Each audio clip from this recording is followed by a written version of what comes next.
Hey everyone, it's Skiesti. I'm sorry it's been so long, but we have lots of Mercy stuff coming, and I have many thoughts, so let's get into it.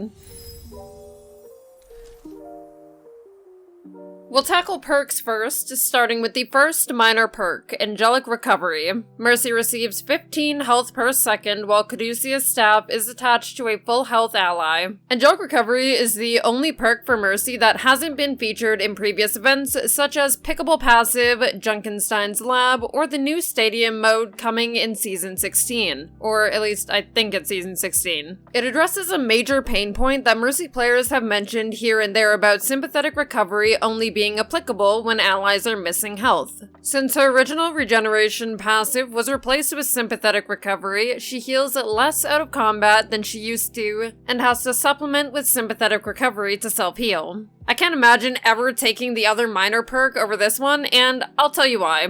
Winged Reach is the second minor perk available for Mercy and increases Guardian Angel's range by 30%. We've seen this perk in Junkenstein's Lab as Wicked Opportunist, and it returns in Stadium as Guardian Range. We're seeing it once more, and I actively dislike it. I much would have preferred to see a Caduceus staff beam range increase instead.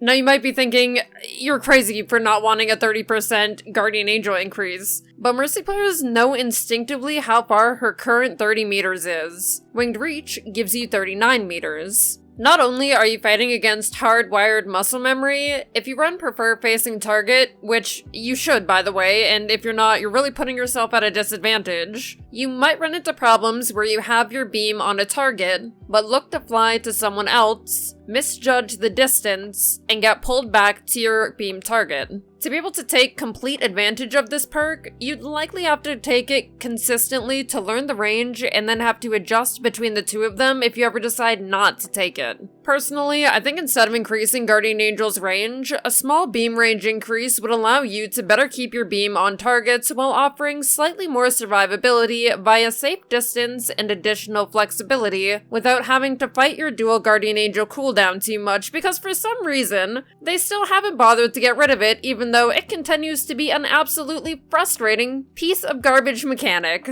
Chain Boost is the first major perk for Mercy and extends damage boost to the nearest ally of your current beam targets. We've seen a few similar perks in Junkenstein's Lab, and unfortunately, I'm disappointed to see it here for the same reason that I didn't like it in the lab. It feels out of touch for Mercy's general playstyle, and once again, I can't imagine taking it instead of the other major perk. Let me explain. Typically, when you play Mercy in a game, you choose between two DPS to play with. In an ideal situation, you either get two pocketable heroes and play between the two, or you get one hero you can pocket, like a Soj, alongside a flanker like Tracer that isn't as easily pocketable. Your DPS should never stack angles, pocketable or not, meaning they should be playing in different areas. In turn, you as Mercy are likely only ever going to be close to one other person until the middle of team fights, and even then, the DPS you're pocketing should be taking some form of high ground or distance, which brings you further from anyone you could potentially chain the second beam to. Now before you say, but Ski, what about Double Flyer? I'd ask why your Echo and Pharah are playing that close to each other in the first place, and then I'd ask how you even got an Echo and a Pharah. Because personally, players in my games are actively picking or swapping to unpocketable heroes when Mercy is selected. That's always a really fun time. I've been enjoying that a lot.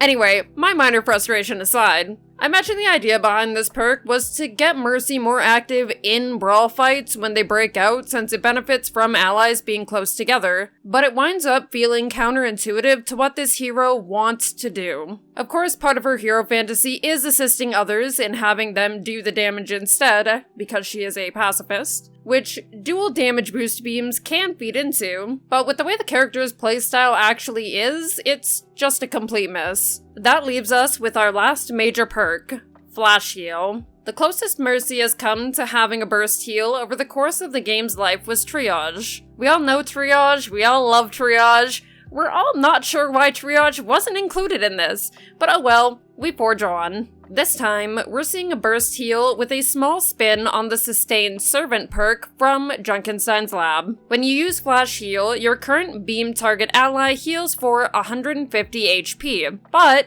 Resurrection will be put on a 15-second cooldown. The animation on Flash Heal is incredible. I think the way it looks is very accurate to what it's doing. I really applaud the team on that. However, the animation has a small cast time like Rez does. I'm not entirely sure how much it is, but it feels counterintuitive to activate Burst Heal and have it not be instantaneous. Additionally, if memory serves me right, your ally doesn't receive the Burst Heal if you remove your beam before the animation finishes, but will obviously still be put on cooldown. They put a lot of ridiculous things in perks, which I'm going to be talking about later, so I feel like having this small cast time animation is just sort of unnecessary. Similarly to Angelic Recovery, Flash Heal is actually a solution to a few frustrations Mercy players have with her kit. The first being how her healing is single target, while other supports tend to feature some kind of AoE or burst heal in their ability kit, not including their ultimates. Speaking of ultimates, this is a good time to say that Flash Heal only heals your primary beam target in Valkyrie, not anyone attached to the chain beams. The second frustration is Resurrection having such a long cooldown and not allowing for more active gameplay. When I was playtesting Mercy's perks, Flash Heal was activated by pressing the same button as Resurrection. An incredibly common thing for Mercy players to do is hold down Resurrection while their beam is still on a target as they fly in range to start the res instantly.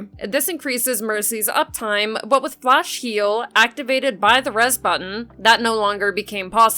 There'd also be a few times where I'd be in range, I'd see the res indicator on my screen, and I would res, but it would use Flash Heal instead for some reason. Needless to say, it was incredibly frustrating whenever that happened, because I'm not really sure why it happened. However, I'm happy to share that it should be moved either on release or shortly after that to whatever your reload is bound to when you have your staff out now, instead of sharing a bind with Resurrection. Obviously, using it will still put Resurrection on cooldown, but at least you won't be accidentally flash healing anyone anymore. Yay! Alright, now, comparing any of Mercy's perks to that of other heroes, unfortunately, in my opinion, leaves so much to be desired. Some of the perks are downright ridiculous. Like, what do you mean if Manga runs me over, I get set on fire? Or Iliadi hitting you with her ultimate that's literally already the size of the sun and borderline kills you on detonation also sets you on fire now. Like, sure, why not? Then you've got stuff like non-support heroes getting healing abilities for their allies, like Winston, Roadhog, Wrecking Ball, Zarya, and Sombra. Annoying as how Genji over there gets 2 abilities that gives him health because I guess he's still not getting enough healing.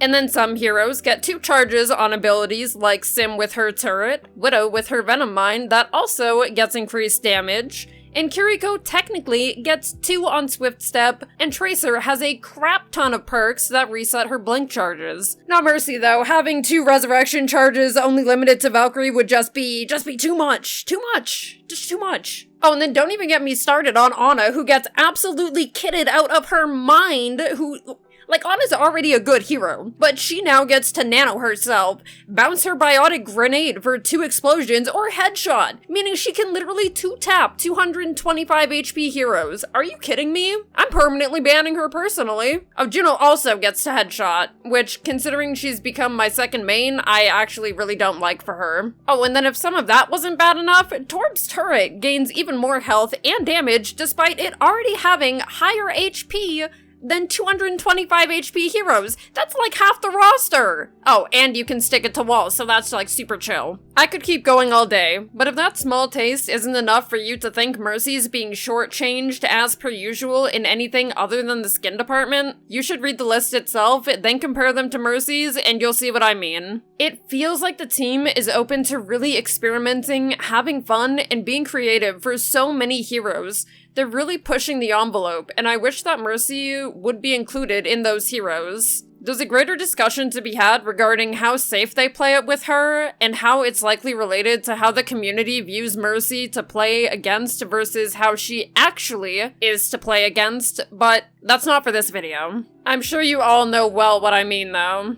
But enough of that. Back to perks. Keep in mind, we know that perks will see adjustments and probably even be replaced over time. What Mercy has now is not what she will have forever, and hopefully this feedback alongside your opinions in the comments is enough to have something more creative or boundary pushing for her. Now, I'm not really sure what that would look like. But maybe Mercy could do something like set down a soul somewhere that she could fly to temporarily, since her movement is so dependent on her allies. That would give her some agency in that aspect. Or they could do something where, similar to what we see in the Storm Rising cinematic, where she blinds enemies that she flies by.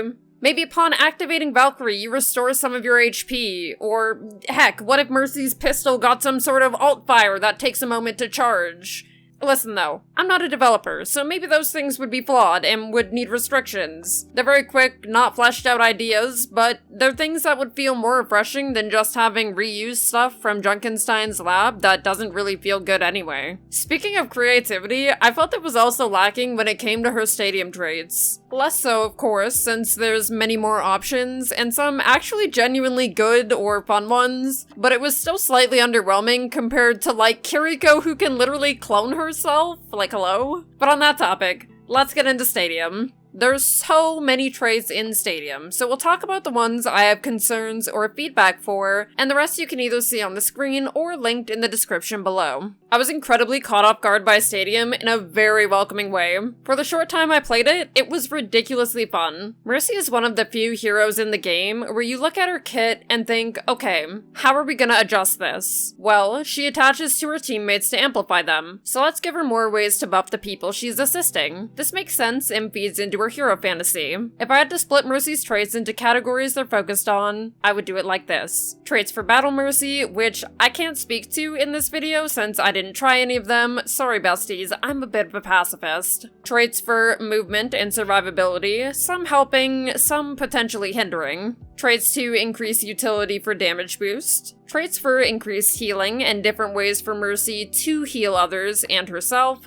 Traits that buff her pockets, and traits for resurrection. Most of her other stuff seems pretty supplementary, and I'm sure other heroes had stuff like this as well, where it increases your move speed or the range of something. So while those aren't overly creative, they make sense for the game mode and are pretty basic but necessary. There are some things in this category that, in theory, since I didn't get to play with every single trait due to time constraints, I think did the opposite of what they were intended to do. Gain increased movement speed during Angelic descents. Angelic Descent is slow on purpose, and offers many benefits of being that way. If you take that trait, you can't use the slower Angelic Descent and end up limiting yourself. Increase launch velocity by 25% on crouch or jump cancels. So basically, you're telling me we can super jump even faster in the air to die. That's some incredible stuff. I didn't use this one, but since it's just launch velocity, when you drop down, you'll be going your regular speed since the velocity is only for the launch, which is just, why? Maybe it'll be useful for jump cancels, but when it comes to super jump, the only potential good thing about it is that you'll go up fast and come down slow, and the speed might mess players up, but it's kind of unlikely. Outside of that category, I had a small problem with Battle Resurrect. Initially, I was delighted to see additional casts on Res finally for this game mode, but I didn't even bother using it in the end. While I know Stadium is meant to be competitive and a hopeful staple game mode for Overwatch, it feels silly to cap the Res casts you have at 3 until the next round. I would much rather trade in some of that cooldown reduction time for either another Res cast, or be content with a second Res charge only in Valkyrie. I mean, again, goodness gracious, Kiriko can make a clone of herself.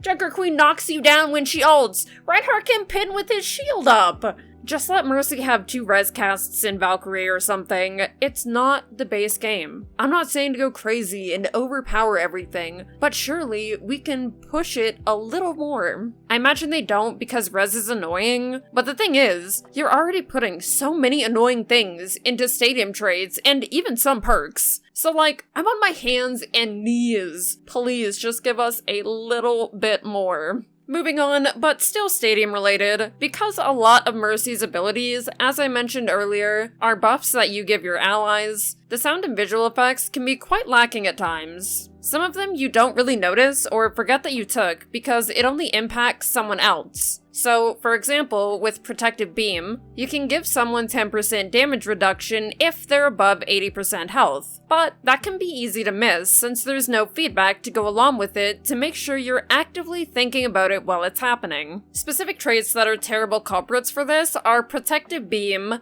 Vampiric Beam, and, well, I didn't use Caduceus Aura. I'm not sure what the feedback is like on that one, but I could see it being iffy. The Wambulance is actually a really great example of them doing visual and sound effect feedback really well for Mercy's traits. The Wambulance gives your beam target 4 HP for every 1 meter you travel with Guardian Angel. For visual feedback, you can see a yellow heal burst on both you and your ally. Then, for sound feedback, a sound cue plays while the healing is being applied that's really satisfying. The trait, in my opinion, was not only perfect from a feedback perspective where other traits were lacking, it was also one of the most creative and potentially helpful traits Mercy got in Stadium. It encourages the same movement Triage did to give healing to your allies, but in a way more unique way. And that's all for me for now. Let me know in the comments about what you think, or if you have any questions for me about anything coming up for Mercy. If anyone wants to watch the full stream from the Spotlight, I will also have that linked in the description as well. I interviewed some devs, and there's also lots of gameplay in it. Thank you all so much for watching, and as always, I'll see you next time. I'm gonna aim to start putting out more videos, but if you'd like to keep up with me in the meantime, I stream live over on twitch.tv/Skiesti, Sundays to Fridays at 10 AM EST.